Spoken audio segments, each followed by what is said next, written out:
Mexico, avril 1993. Dans un entrepôt plongé dans l'obscurité, un camion rugit dans la nuit.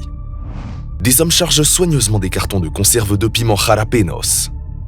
Ce n'est pas une simple livraison de nourriture, c'est une opération du cartel de Sinaloa, une technique qu'ils ont déjà utilisée avec succès. Le chauffeur observe attentivement les préparatifs. Ces boîtes de conserve cachent quelque chose que très peu de gens connaissent. Un secret qui vaut des millions. Le camion roule vers le nord à travers le Mexique, déguisé en simple transport de nourriture. À chaque poste de contrôle, le chauffeur montre ses papiers d'une vraie entreprise de commerce.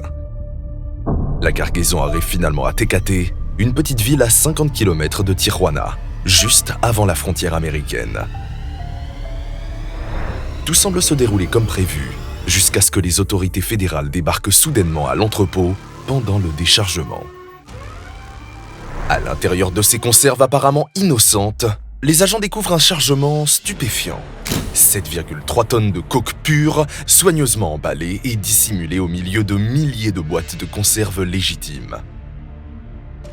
Le plan était simple, découper cette énorme quantité de stupes en petites parties, faire traverser chaque partie séparément par différentes voitures à travers la frontière de Tijuana, puis tout regrouper dans un entrepôt à Los Angeles. Sur le marché de la Cité des Anges, les cartels avaient négocié un prix de gros de 20 000 $ le kilo.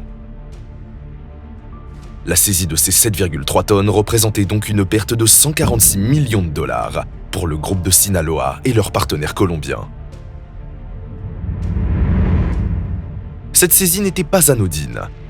Le groupe de Sinaloa opérait en territoire ennemi, celui des frères Arellano Félix.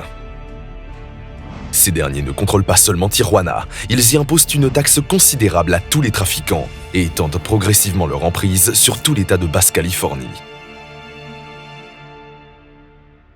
Leur influence est immense. Policiers, militaires et politiciens figurent sur leur liste de paye. Ils dominent l'un des corridors de contrebande les plus rentables du Mexique. Grâce à leurs profits colossaux, les Arellano Félix ont bâti un véritable empire. 150 propriétés à Tijuana seulement, maisons sécurisées, entrepôts, hôtels, boîtes de nuit et une organisation de 500 personnes, des simples guetteurs aux tueurs professionnels impitoyables. Seuls les plus courageux osaient traverser leur territoire sans permission.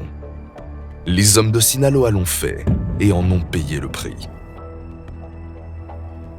Peu avant la saisie, 6 corps portant des traces de torture ont été abandonnés le long des autoroutes de Basse-Californie, certains près de Tecate. Le message était clair. Quiconque emprunte ce corridor sans autorisation ou refuse de payer la taxe s'expose aux mêmes conséquences. Sinaloa contre Tijuana, la guerre vient à peine de commencer, mais le business ne s'arrête jamais. Cette saisie de poudre blanche dissimulée dans les conserves n'empêchera pas le cartel d'opérer en territoire ennemi. Cette opération n'était qu'une parmi tant d'autres menées simultanément. Pendant que certains préparent de nouveaux emballages, d'autres chargements circulent déjà à travers les États-Unis. Dans les coulisses, une nouvelle stratégie souterraine se met en place pour contourner les frères Arellano à Tijuana.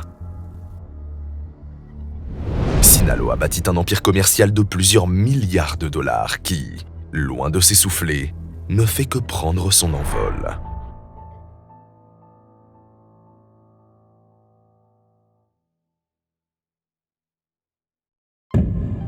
New York, 2018. Un convoi blindé s'arrête devant le tribunal fédéral. Des agents lourdement armés en descendent et encadrent un homme de taille moyenne. Juan Carlos Ramirez Abadia, surnommé Chupeta, marche d'un pas assuré, menotte au poignet.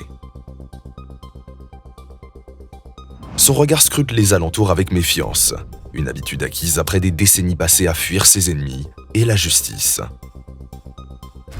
Le silence s'abat sur la salle d'audience lorsque Chupeta s'avance vers la barre des témoins. Son visage porte les traces de multiples opérations de chirurgie esthétique, une tentative d'échapper aux autorités qui lui donne désormais l'apparence d'un méchant de bande dessinée. L'ancien baron colombien s'apprête à témoigner dans le cadre d'un procès retentissant. Sous le regard impassible des jurés, Chupeta, l'homme aux 1000 visages, commence à raconter son histoire. Sa voix légèrement rauque évoque des événements des années 90, lorsqu'il a commencé à travailler avec El Chapo et l'organisation de Sinaloa.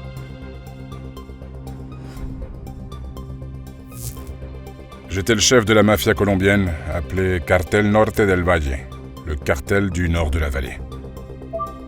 La procureure lui pose des questions. Quelle était l'activité du cartel Norte del Valle? Trafic de stupes.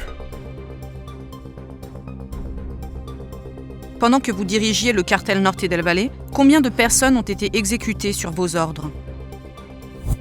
Environ 150 personnes.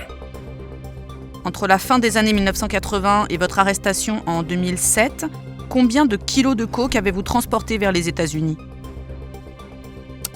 Environ 400 000 kilos. Une fois que les drogues destinées aux États-Unis arrivaient au Mexique, que se passait-il avec votre marchandise? Ils étaient remis aux caïds mexicains, en particulier ceux du cartel de Sinaloa, qui les transportaient ensuite aux États-Unis avant de me livrer. Dans les années 90, le Mexique devient le corridor stratégique de la coke colombienne, gérant jusqu'à 70% du transport total. Cette transformation découle directement de la surveillance renforcée des routes caribéennes par les autorités américaines. Face à cet obstacle, les Colombiens forgent des alliances solides avec leurs homologues mexicains. El Chapo et l'organisation de Sinaloa s'imposent comme intermédiaires incontournables. La division du travail est claire, la Colombie produit, le Mexique transporte. Toutefois, à cette époque, les Colombiens conservent encore le contrôle de la distribution finale et des réseaux de vente sur le territoire américain. Avez-vous personnellement rencontré El Chapo? Oui, plus de 10 fois. Où avez-vous entendu parler de lui pour la première fois? J'ai entendu parler de lui par Mayo Zambada, lors d'une réunion à Tijuana, au Mexique. C'est qui Mayo Zambada? Mayo Zambada est l'un des dirigeants du cartel de Sinaloa. Le cartel de Sinaloa fonctionne comme une fédération d'associés indépendants. El Chapo et El Mayo figurent parmi ses leaders les plus influents. D'après le témoignage de Chupeta, c'est El Mayo Zambada qui lui a présenté El Chapo en le recommandant comme partenaire commercial fiable. Leur première rencontre a eu lieu en 1990 dans le hall d'un hôtel de Mexico. El Chapo était accompagné de son frère Arturo, surnommé El Pollo, et d'un lieutenant connu sous le nom d'El Gordo. L'objectif, négocier un accord pour qu'El Chapo prenne en charge la marchandise colombienne dès son arrivée au Mexique et la transporte jusqu'aux États-Unis. Qu'avez-vous discuté d'autre? Nous avons discuté des pistes d'atterrissage, leur localisation au Mexique et la possibilité d'envoyer un pilote pour les repérer. Nous avons fixé les heures d'arrivée de mes avions. Nous avons également parlé de la quantité de kilos que chaque avion pouvait transporter selon la distance de la piste. Pouvez-vous expliquer au jury pourquoi la localisation de la piste d'atterrissage déterminait la quantité de poudre chargée dans l'avion? Par exemple, si la piste d'atterrissage était à Nayarit, c'est plus au sud que l'état de Sonora. La distance que mes avions devaient parcourir pour atteindre Nayarit était donc beaucoup plus courte. Comme les trajets étaient plus courts, ils pouvaient transporter plus de coke car ils avaient besoin de moins de carburant. Plus la destination était éloignée, plus il fallait de carburant. Plus le poids du carburant était important, moins il y avait de place. Donc moins de kilos de poudre blanche. Comment alliez-vous payer El Chapo pour transporter votre produit? J'allais le payer en lui laissant un pourcentage de ma marchandise. Par exemple, si je lui envoyais 1000 kilos, il me facturait 40% pour la transporter aux États-Unis. 40% de 1000 kilos, c'est 400 kilos de coke. Je recevais donc 60% de la coke, soit 600 kilos aux États-Unis. Comment le taux de 40% d'El Chapo se comparait-il à celui des autres narcos? Avant mon accord avec El Chapo, je payais 37%. Lui facturait 40%, donc c'était plus cher. El Chapo vous a-t-il expliqué pourquoi il facturait un pourcentage plus élevé que les autres barons? Il m'a dit « Je suis bien plus rapide. Laisse-moi faire et tu verras. Tes avions, ta marchandise et tes pilotes seront en sécurité. J'ai d'excellents contacts et tout est organisé. » Qu'avez-vous compris par là? Ces arrangements de corruption pour recevoir les avions étaient efficaces. Ça me donnait confiance dans la sécurité de mes avions et de mes pilotes. Lorsque les avions arrivaient sur les pistes d'atterrissage mexicaines, la police fédérale les protégeait. Ils réceptionnaient mes avions et la stup. Souvent, ils assuraient eux-mêmes le transport. Tchupeta précise que sans la corruption gouvernementale et policière, il est impossible de diriger un cartel. Les deux vont de pair. Il décide de rester quelques mois au Mexique pour surveiller les opérations de près et analyser les pistes d'atterrissage. Finalement, la première cargaison arrive dans une ville de l'État de Sinaloa, Los Mochis. Combien de temps El Chapo a-t-il mis pour livrer ses 4000 kilos de Los Mochis à vos gens à Los Angeles? C'était extrêmement rapide. D'après mes souvenirs, ça a pris moins d'une semaine. Était-ce attendu? C'était la première fois qu'un narco-mexicain me livrait le produit aussi vite. Je m'y attendais pas. Combien de temps les autres barons prenaient-ils pour acheminer votre produit jusqu'à Los Angeles? Parfois 1 mois ou plus. À cette époque, El Chapo gagne le surnom d'El Rapido, et pour cause, la rapidité était son avantage compétitif. Le corridor de Tijuana devient essentiel pour acheminer les cargaisons vers Los Angeles, véritable plaque tournante de la distribution aux États-Unis. Grâce à sa proximité avec la frontière, le prix de gros y est inférieur à celui de villes comme Chicago ou New York. Une fois arrivé à Los Angeles, la marchandise est acheminée vers New York, où les cellules spécialisées de Tchupeta la réceptionnent et inondent le marché local. Là-bas, il vend le kilo jusqu'à 34 000 $, en gros, tandis que ses revendeurs de rue en tirent des profits bien plus élevés au détail. Tchupeta révèle une stratégie commerciale sophistiquée. Pour augmenter ses prix, il stocke temporairement sa poudre blanche dans ses entrepôts new-yorkais, créant une rareté artificielle. Les clients, désespérés d'obtenir son produit réputé pour sa qualité, acceptent de payer le prix fort, ce qui stimule la demande. Durant la première moitié des années 90, Tchupeta affirme avoir expédié environ 200 tonnes de coke au groupe de Sinaloa.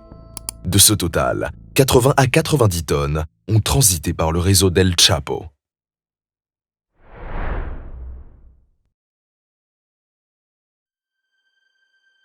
Selon El Gordo, présumé lieutenant d'El Chapo, après le démantèlement d'un tunnel à Douglas en 1990, El Chapo réoriente ses investissements vers le corridor Tijuana-San Diego-Los Angeles.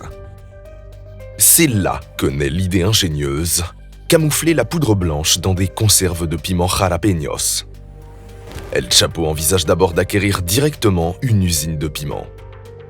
Mais ses stratèges le convainquent qu'il est plus judicieux de reproduire simplement les conserves existantes. Ils choisissent comme modèle les piments de la marque La Comadre. Le groupe investit dans des équipements industriels sophistiqués pour mettre la stup en conserve et reproduire parfaitement les étiquettes. Les contrefaçons deviennent indétectables. Dans un entrepôt discret à Mexico, la coke est compressée pour s'adapter aux dimensions des boîtes, puis mélangée à du sable calibré pour reproduire exactement le poids des conserves authentiques. L'attention au détail est remarquable. Lorsque les autorités secouent les boîtes, le sable produit un bruit similaire à celui des piments. La production atteint plusieurs centaines d'unités par jour, toutes destinées au marché de Los Angeles. Pour assurer le succès de l'opération, un réseau logistique d'une complexité sans précédent est mis en place. La famille Reynoso dirigeait une entreprise alimentaire florissante en Californie. En 1992, elle était classée 13e des entreprises appartenant à des minorités à Los Angeles, avec un chiffre d'affaires déclaré de 30 millions de dollars. Un véritable modèle de réussite entrepreneuriale latino. Mais derrière cette façade respectable, leur réseau d'importation transfrontalier servait de couverture aux activités du cartel de Sinaloa. Parmi leurs produits phares figuraient les piments de la marque La Comadre. Leur infrastructure était impeccable, une flotte de camions et un réseau d'entrepôts s'étendant du Mexique jusqu'à Chicago. Le groupe d'El Chapo exploitait cette chaîne de distribution pour y intégrer de la poudre blanche dissimulée dans de fausses boîtes de conserve qu'ils conditionnaient eux-mêmes. La spécialité colombienne traversait ainsi la frontière sous couvert d'un commerce légitime. Les fausses conserves transitaient par un entrepôt à Tecate, près de Tijuana, où elles étaient mélangées avec d'authentiques boîtes et d'autres produits alimentaires, tous destinés au marché américain. Le commerce prospérait, mais les fournisseurs colombiens n'étaient pas tous convaincus par cette méthode. Au début, les briques de poudre blanche étaient simplement découpées et insérées dans les boîtes de conserve. Problème, la marchandise arrivait endommagée aux États-Unis. Les briques, traditionnellement rectangulaires, ne s'adaptaient pas à la forme cylindrique des conserves. Face à ce défi, El Chapo a formulé une demande spécifique à ses fournisseurs colombiens, produire la poudre en format cylindrique. Parmi ceux qui ont accepté cette innovation figurait Chupeta. Ce dernier, déjà mécontent de voir sa marchandise arriver détériorée, avait clairement exprimé son mécontentement à El Chapo. Il payait pour des briques intactes, pas pour des produits endommagés. Pour résoudre ce problème, El Chapo lui a envoyé des spécifications précises, accompagnées d'un moule sur mesure, garantissant une parfaite standardisation du conditionnement. El Chapo vous a-t-il demandé d'envoyer la poudre blanche d'une manière spécifique ?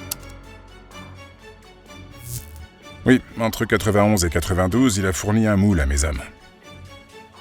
Il m'a demandé de lui envoyer la coke sous forme cylindrique, avec un poids légèrement inférieur au kilogramme.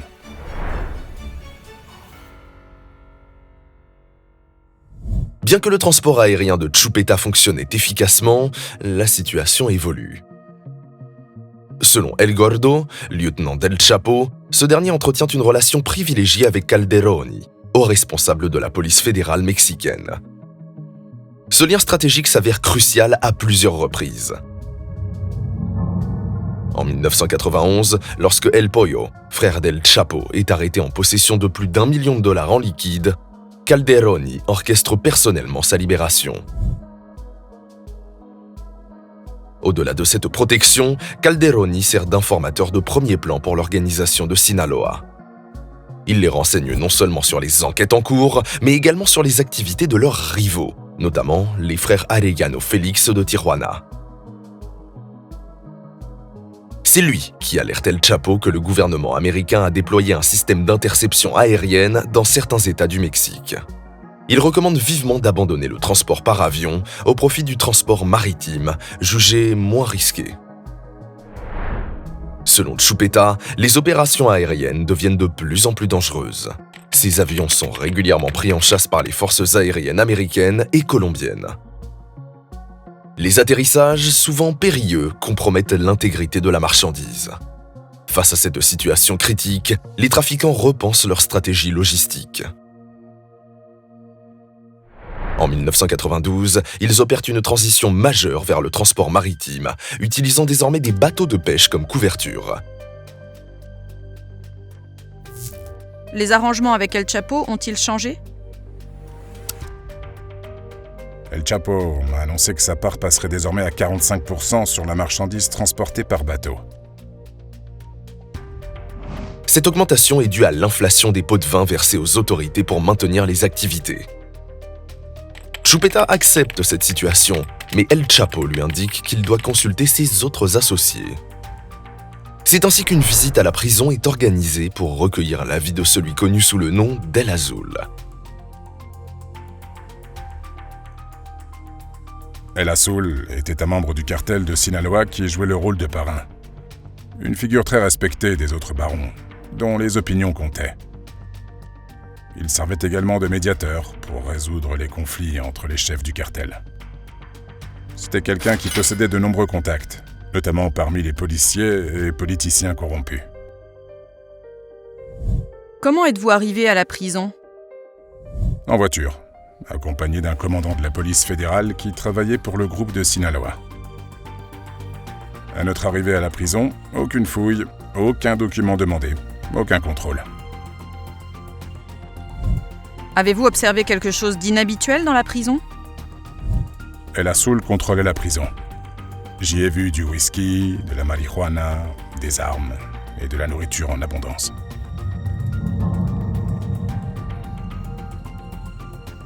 Conscient de la surveillance accrue de la DEA, El Azul a validé la transition vers différentes routes maritimes. Selon le témoignage de Chupeta, cette réunion cruciale rassemblait plusieurs figures majeures du monde souterrain mexicain, El Chapo, El Mayo et Amado Carrillo Fuentes. Ce dernier, considéré comme l'un des plus influents, occupait une position stratégique double. Il était à la fois partenaire essentiel des Sinaloans et dirigeant du cartel de Juárez aux côtés de Rafael Aguilar Guajardo. Nous reviendrons sur ce dernier un peu plus tard.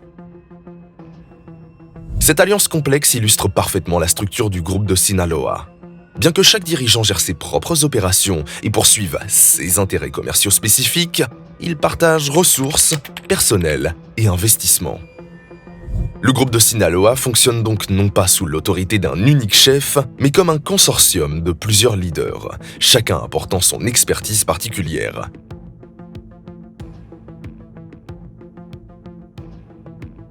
El Chapo oriente alors ses opérations vers la côte de Guerrero, une région stratégique abritant la célèbre station balnéaire d'Acapulco.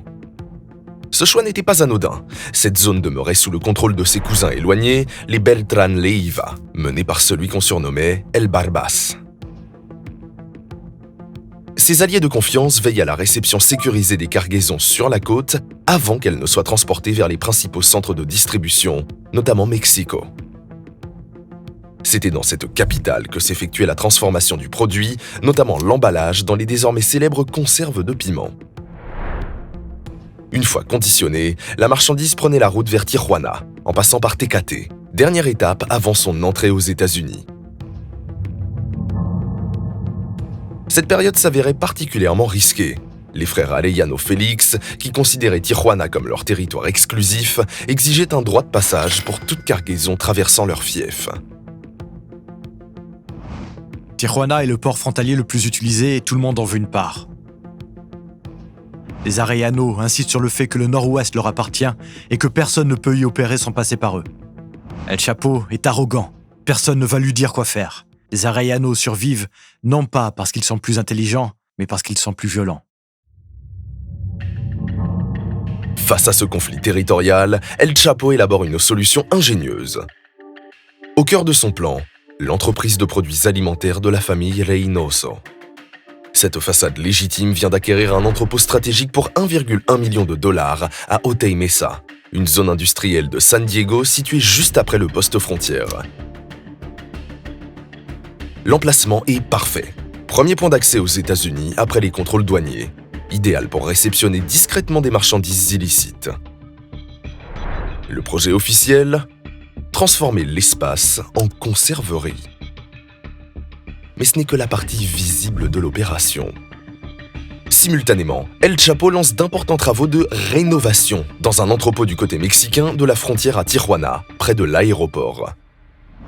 Cette prétendue réhabilitation dissimule un projet pharaonique, le creusement d'un tunnel sophistiqué de plus de 400 mètres pour relier directement les deux propriétés. Les ouvriers creusent déjà à 20 mètres sous terre. Plusieurs mois de travaux seront nécessaires pour atteindre l'autre côté, mais cette infrastructure souterraine deviendra une autoroute invisible pour acheminer la poudre blanche, contournant totalement les contrôles frontaliers. Alors que les affaires prospèrent, le conflit entre les frères Arellano Félix et le groupe de Sinaloa, notamment El Chapo et son ami Héctor Palma, est sur le point d'éclater pour de bon.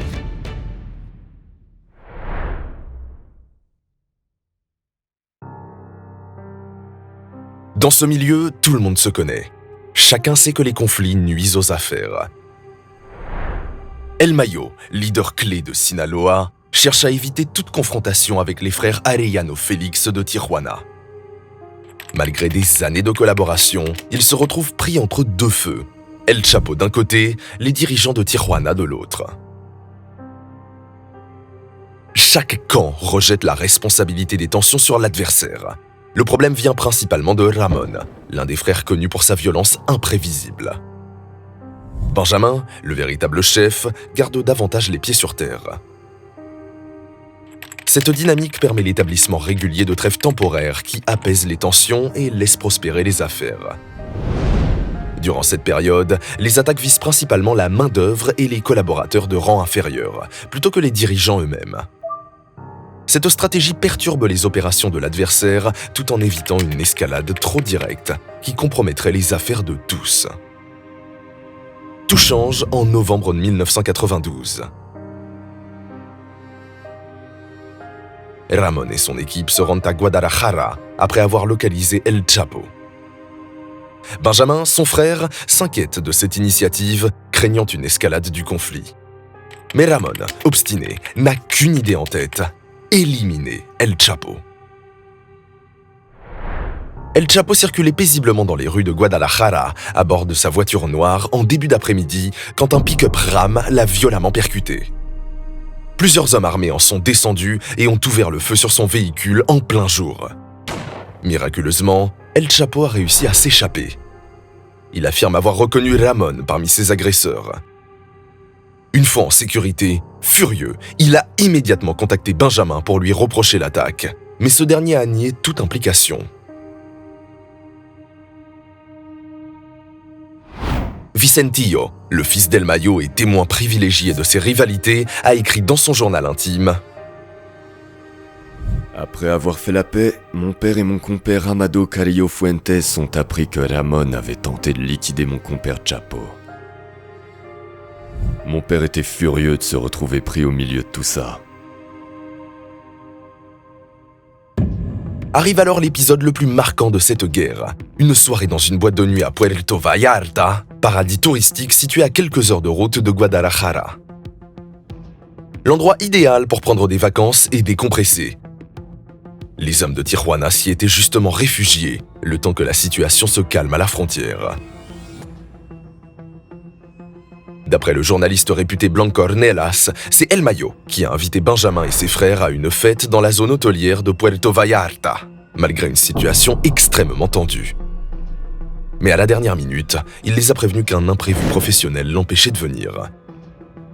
Benjamin, contrarié, a décidé de rester à l'hôtel. Ses deux frères, Ramon et Francisco Javier, sont quand même sortis faire la fête, accompagnés de leur sécurité personnelle et de policiers corrompus servant de garde du corps. Mais El Mayo a transmis l'information à son ami El Chapo, qui tente alors une embuscade. D'après les renseignements obtenus par mon compère Chapo et Héctor Palma, tous les frères Arellano Félix devaient se trouver dans une discothèque à Puerto Vallarta. Mon compère Chapo et Héctor Palma ont donc envoyé leurs hommes pour les éliminer.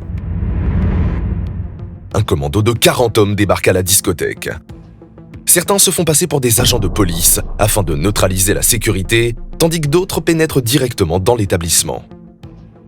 À l'intérieur, la situation dégénère rapidement en fusillade. Des coups de feu éclatent de toutes parts, semant la panique parmi les clients. Malgré plusieurs morts et blessés, l'opération échoue. Ramon réussit à s'échapper en se hissant à travers le plafond des toilettes et en prenant la fuite par une issue de secours. Selon certaines sources, Francisco Javier, le frère cadet qui étudiait encore récemment à l'université de Guadalajara, aurait été capturé pendant l'attaque. Les hommes de Sinaloa l'auraient finalement relâché, jugeant qu'il n'était pas impliqué dans le conflit et qu'il recherchait son frère, Ramon. Plus tard, j'étais avec mon père lorsqu'Amado a appelé. Il lui a dit que Benjamin l'avait contacté et avait accusé Chapo, et même mon père, d'avoir tenté de l'éliminer dans une discothèque à Puerto Vallarta. Quelle que soit la version des faits, cet épisode marque un point de non-retour, particulièrement pour El Mayo, qui se retrouve désormais ouvertement impliqué dans le conflit. Benjamin et Ramon ne sont pas dupes, ils savent qu'El Chapo n'a pas le pouvoir de prendre une telle décision seul. Derrière tout cela se trouve El Mayo. Tout s'est passé avec son approbation. Rey, le frère d'El Mayo, confirme que Mayo était au courant du plan pour éliminer Ramon. Il regrettait qu'il n'ait pas réussi, car Ramon était un ennemi très dangereux. Les frères Arellano Félix retournent à Tijuana pour reconsolider leurs forces et préparer leur offensive.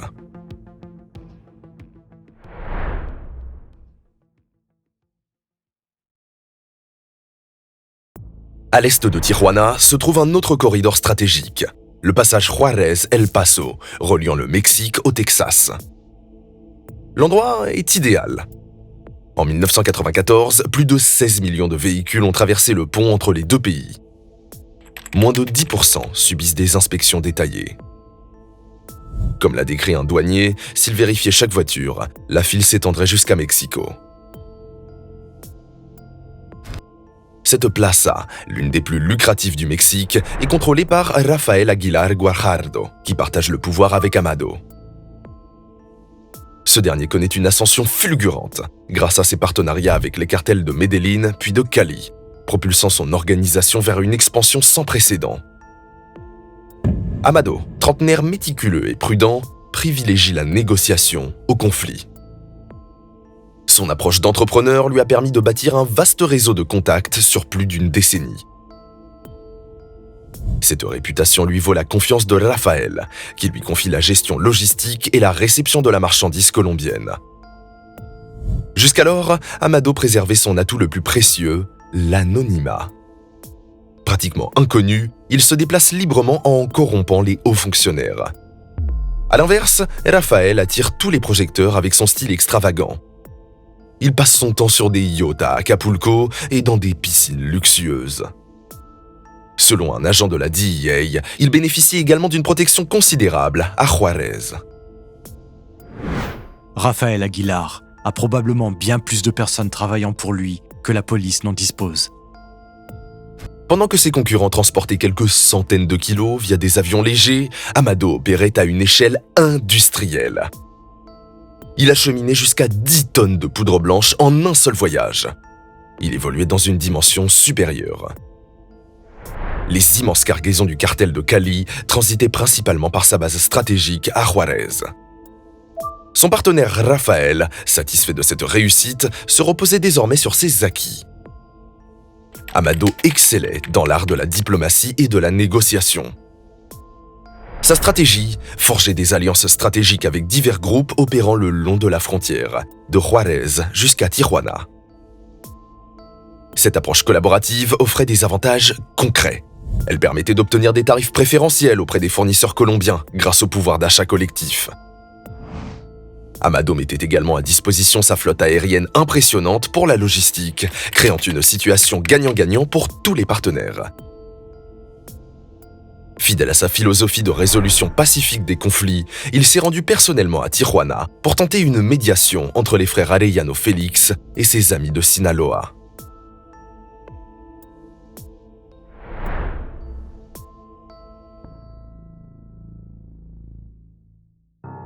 En janvier 1993, 2 mois après l'incident de Puerto Vallarta, Vicentillo, le fils d'El Mayo, assiste à une fête dans une discothèque à Tijuana.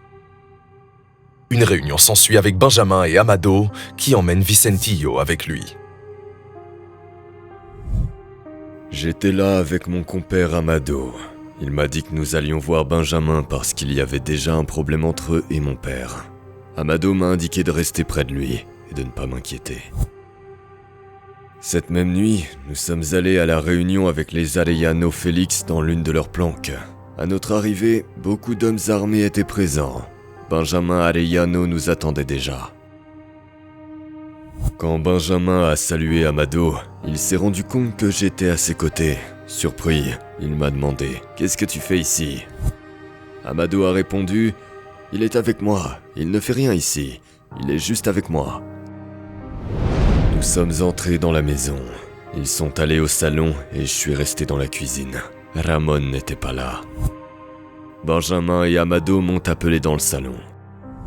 Quand je suis entré, Il parlait de Rafael Aguilar Garardo. Il disait que Rafael voulait éliminer mon père.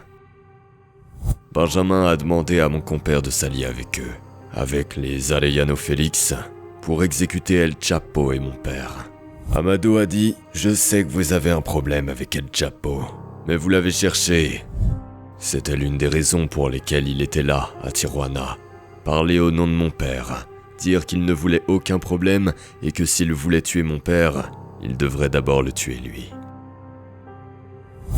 La situation est devenue tendue. À un moment, Benjamin a commencé à me crier au visage qu'il allait liquider mon père. Il a dit, avec beaucoup d'insultes, qu'il allait liquider El Chapo et Hector Palma aussi. Chapo et ton père vont regretter d'avoir voulu nous éliminer dans la discothèque. Je l'ai simplement regardé. Je n'avais rien à voir avec ça. La réunion s'est terminée vers 1 ou 2 heures du matin. Nous sommes sortis de la maison et mon compère Amado a dit qu'il valait mieux partir tout de suite, sans même retourner chercher nos affaires à l'hôtel. Nous sommes allés directement à l'aéroport. Ils s'envolent directement de Tijuana. Amado ne fait pas confiance à Ramon. Il est certain que ce dernier a surveillé la maison et qu'il aurait pu agir contre eux. De retour à Sinaloa, Vicentillo raconte à son père, El Mayo, ce qui s'est passé. Ce dernier lui dit de ne pas s'inquiéter et de ne pas y prêter attention. Un élément crucial du témoignage de Vicentillo concerne Rafael, qui a donné son accord pour éliminer El Mayo et El Chapo. L'organisation de Tijuana, en s'alliant avec Rafael et son cartel de Juarez, aurait pu contrôler les corridors frontaliers les plus stratégiques, créant un véritable monopole. Face à cette situation, Amado doit faire un choix. Avec ses ambitions de pouvoir, sa décision est rapidement prise. En avril 1993, Rafael est liquidé à Cancún. Amado devient l'héritier naturel du cartel de Juarez, franchissant un palier décisif. Il est désormais sur la trajectoire pour devenir potentiellement le narco le plus puissant de l'histoire du Mexique. Il n'hésitera pas à éliminer tous ceux qui entravent son ascension. Dans les milieux criminels, la rumeur persiste. L'exécution de Rafael aurait été orchestrée par Amado lui-même. Cependant, un rapport du FBI de cette période révèle un fait notable. Un agent de la DEA y évoque la possible implication d'El Chapo dans cette mission. Retournons à El Chapo. Quelques semaines plus tard, l'affaire des conserves de piment s'effondre lorsque la police mexicaine intercepte le camion. La poudre blanche, soigneusement dissimulée, ne verra jamais les rues de Los Angeles. Les 146 millions de dollars espérés s'évaporent en un instant. Selon l'arrangement avec Chupeta, l'équipe de Sinaloa devait toucher 45% de cette somme, environ 65 millions de dollars, une fortune désormais hors d'atteinte. Après la confiscation, Chupeta exige des preuves que les autorités ont effectivement saisi la coke et qu'elle n'a pas été volée. El Pollo, le frère d'El Chapo, doit fournir des documents officiels attestant de la saisie pour dissiper tout soupçon. Malgré ce revers, les activités criminelles ne ralentissent pas. Sous la frontière américano-mexicaine, le fameux tunnel de Tijuana approche de sa finalité. Déjà plus de 400 mètres creusés, avec éclairage et ventilation installée. Les ouvriers s'apprêtent à percer la surface côté américain pour déboucher dans l'entrepôt qui servira de point de réception. L'organisation d'El Chapo connaît une croissance fulgurante. En 1987, seulement 25 personnes travaillaient sous ses ordres. Son lieutenant, El Gordo, affirme que ce nombre a explosé pour atteindre près de 200 hommes en 1993. Maître dans l'art de tisser des alliances, El Chapo s'entoure de soldats d'une loyauté à toute épreuve. Mais l'organisation de Tijuana ne reste pas inactive et n'hésite pas à recruter des gangsters de San Diego.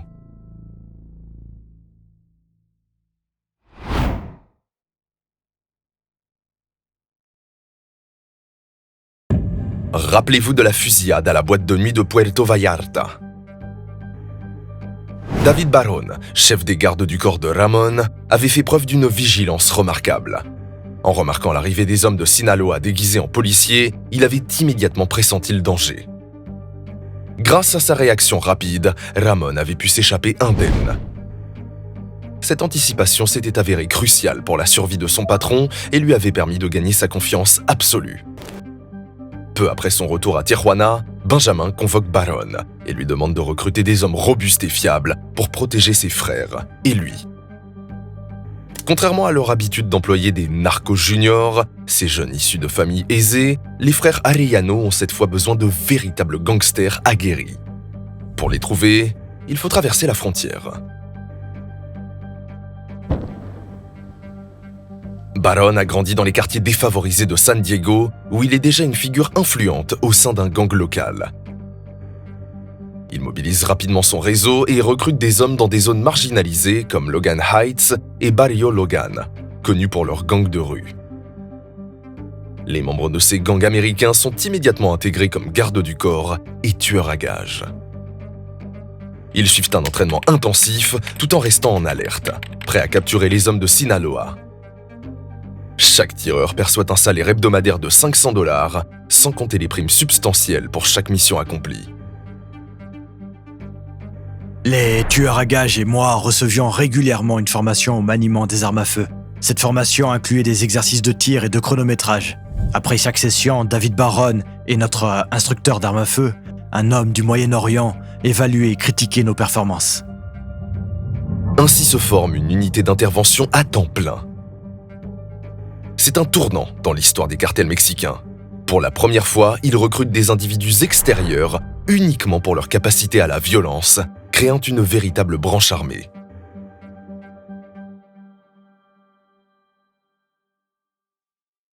Le 18 mai 1993, les frères Arellano Félix reçoivent une information cruciale. Leurs ennemis jurés, El Chapo et probablement Héctor Palma, se trouveraient à Guadalajara.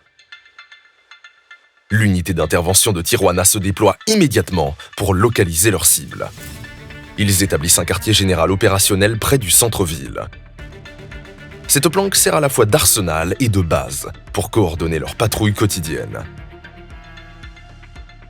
Leurs informateurs leur ont signalé qu'El Chapo circule fréquemment dans un grand marquis blanc récent. Malgré des recherches minutieuses, les hommes reviennent bredouille chaque nuit. Leurs efforts semblent vains. Quelques jours plus tard, Ramon annonce l'abandon de la mission. Ni El Chapo ni Héctor Palma ne se trouvent à Guadalajara. Il ordonne à ses hommes d'acheter des billets d'avion et de rejoindre l'aéroport pour regagner Tijuana. Certains membres sont frustrés. On leur avait promis jusqu'à $30,000 s'ils parvenaient à capturer El Chapo. Une dizaine de personnes arrivent à l'aéroport en groupes séparés, avec leurs 5 voitures blindées remplies d'armes. C'est à ce moment-là que l'histoire se complique. Coïncidence ou non, après une semaine de surveillance, les hommes de Tijuana décident de quitter la ville le même jour qu'El Chapo.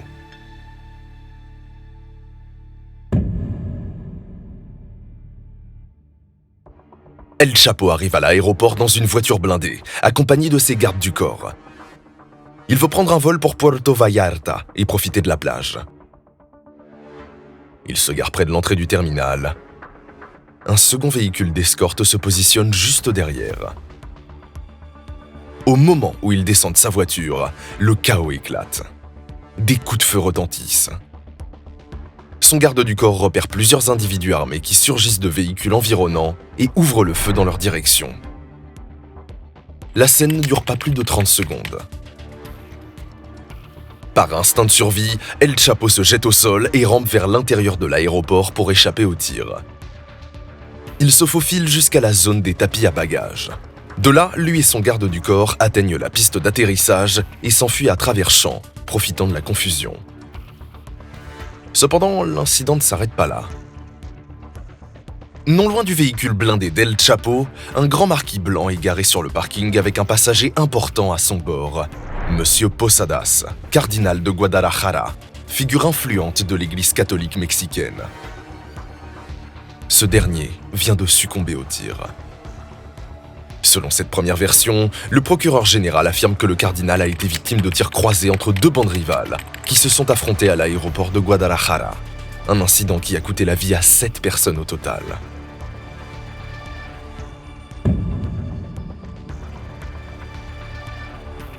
Le procureur a rapidement révisé sa version des faits. Quelques instants après l'arrivée du cardinal avec son chauffeur, des hommes armés ont surgi, encerclé leur voiture et ouvert le feu directement sur eux. Le rapport médico-légal a ensuite contredit l'hypothèse des tirs croisés. Les 14 balles reçues par le cardinal avaient été tirées à bout portant. Es cuando gente armada, a menos de 1 metro de distancia, le dispara en su cuerpo. Él tiene 14 balazos en el cuerpo. Quand les tireurs réalisent ce qui s'était passé, il était déjà trop tard. Selon la version officielle la plus acceptée aujourd'hui, les tireurs auraient confondu le cardinal avec El Chapo. Leur surveillance les avait conduits à chercher un grand marquis blanc, exactement le même modèle que celui du cardinal. Cette similitude, combinée au fait que les deux hommes portaient du noir ce jour-là, aurait causé la méprise fatale.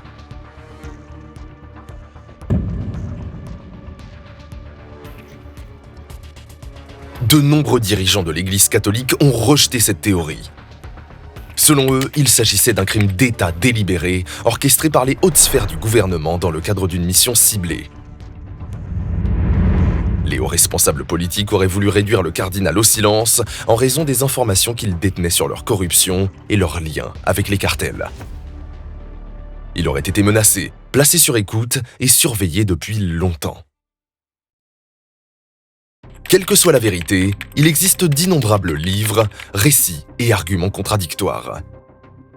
Ce qui importe pour notre histoire, c'est qu'à partir de ce moment-là, El Chapo devient l'homme le plus recherché au Mexique.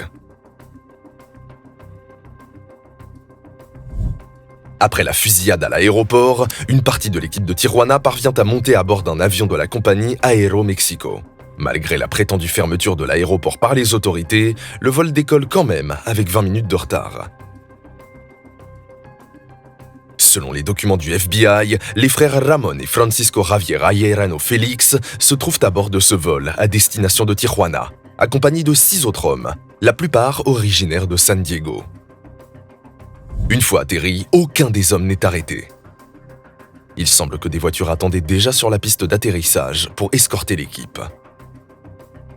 Ceux qui n'ont pas pu embarquer à Guadalajara ont finalement été arrêtés par les autorités. Ils ont déclaré être venus en ville sous les ordres des frères Arellano Félix pour retrouver El Chapo.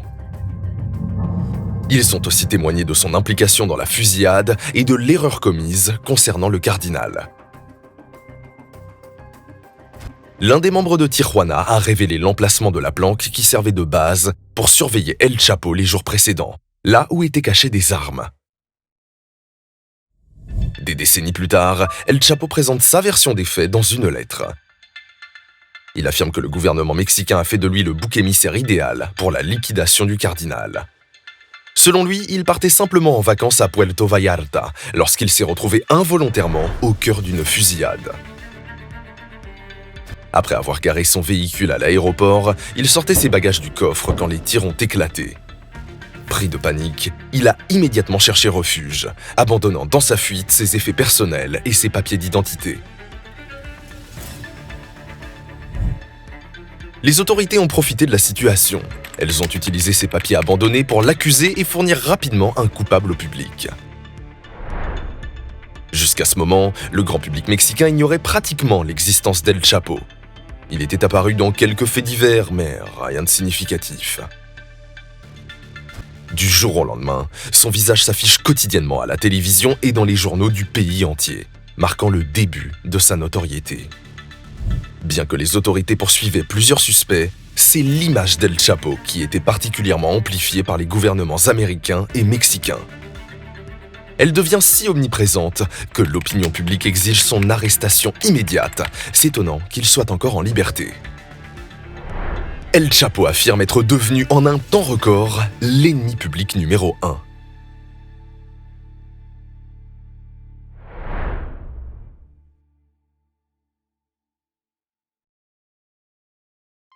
Pendant que les forces de l'ordre recherchaient activement El Chapo, de nombreuses perquisitions ont été menées dans ses cachettes. Lors de l'une d'elles à Tijuana, les autorités découvrent un élément crucial, une carte spéciale de San Diego. Cette carte a permis aux autorités de découvrir un tunnel sophistiqué qu'El Chapo était sur le point d'achever. Lors du démantèlement de l'opération, un détail fascinant a émergé. Les ouvriers avaient commis une erreur cruciale dans leurs calculs. Sur la carte, l'entrepôt américain était indiqué à 432 mètres de l'entrée du tunnel côté Tijuana. Ils avaient donc creusé sur cette distance. Mais l'entrepôt se trouvait en réalité plus loin. Il leur manquait encore 36 mètres pour atteindre leur destination. Croyant être positionnés directement sous leur cible, les ouvriers avaient déjà commencé à creuser vers la surface, ignorant ce décalage crucial. À Tijuana, les forces de l'ordre ont localisé l'entrée du tunnel en martelant méthodiquement le sol en béton. Ils découvrent une trappe discrète équipée d'une échelle. Les enquêteurs estiment qu'environ 20 personnes travaillaient à temps plein sur ce chantier clandestin. La construction reproduisait fidèlement la conception du premier tunnel attribué à El Chapo quelques années plus tôt entre Agua Prieta et Douglas. Mais cette nouvelle infrastructure souterraine atteignait une toute autre dimension, tant par son ampleur que par sa sophistication. Le tunnel de Tijuana est près de 5 fois plus long que celui de Douglas. J'ai été impressionné par le tunnel de Douglas, mais celui-ci est le Taj Mahal des tunnels. Si l'opération avait réussi, ils auraient inondé le marché américain de la poudre colombienne. L'emplacement frontalier offrait une couverture idéale pour une opération de trafic de stupes à grande échelle. Du côté américain, il y avait de nombreux entrepôts et des camions circulant à toute heure, jour et nuit. Ainsi, les déplacements de camions à 2 heures du matin paraissaient parfaitement normaux, ne suscitant presque aucun soupçon. Tout avait l'air d'une activité commerciale ordinaire.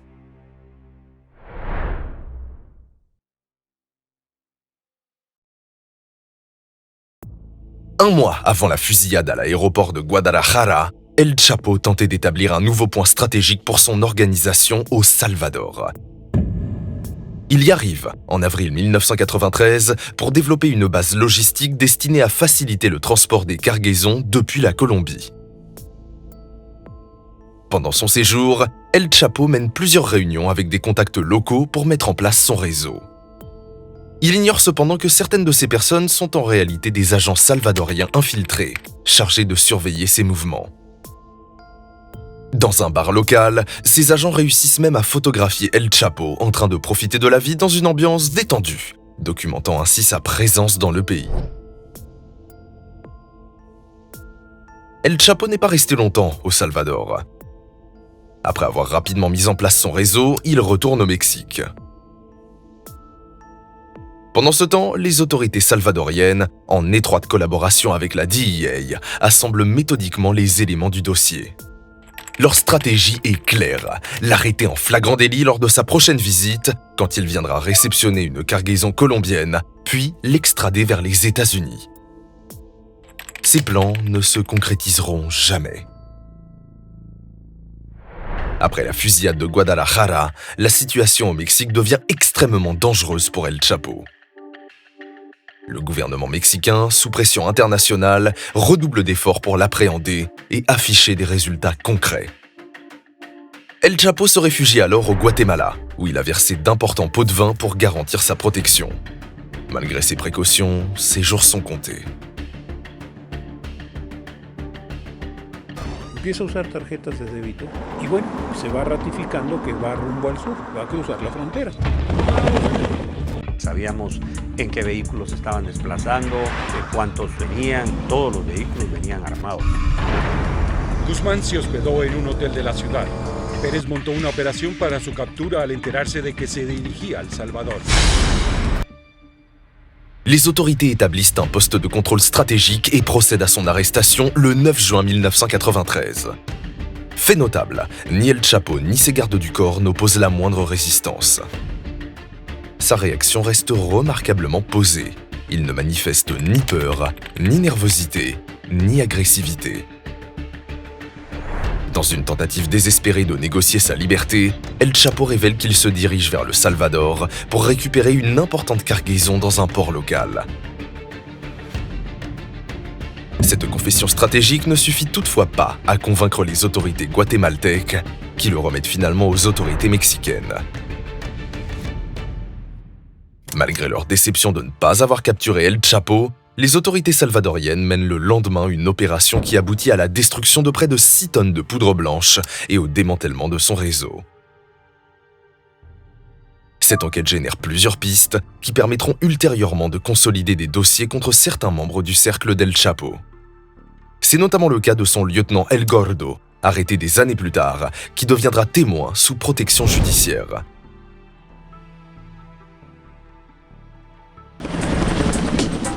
En las horas de la noche, los militares iniciaron el envío del Chapo a México por tierra.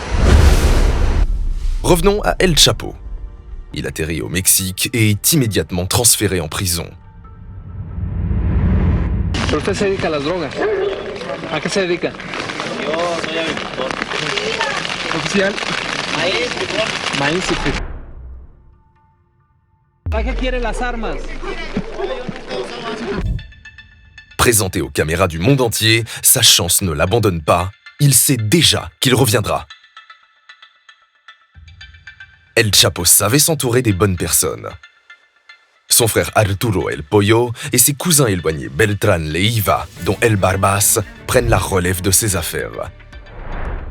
Chupeta lui-même confirme que ce sont eux qui vont rembourser les dettes accumulées par El Chapo suite aux saisies de cargaison. Quant à Amado Carrillo Fuentes, il devient une figure légendaire dans le milieu. Selon certaines sources, il aurait lui-même fourni des renseignements sur la localisation d'El Chapo, expliquant la rapidité de son arrestation. Cette manœuvre s'expliquerait par le fait qu'El Chapo attirait trop l'attention sur leurs opérations à cause de ses conflits avec les gars de Tijuana. Amado, plus que quiconque, savait que les affaires florissantes exigent discrétion et anonymat. Néanmoins, cette hypothèse de trahison n'a jamais été prouvée. Les groupes respectifs ont d'ailleurs maintenu leur partenariat par la suite et les hommes de Sinaloa ont largement profité des fruits générés par le cartel d'Amado.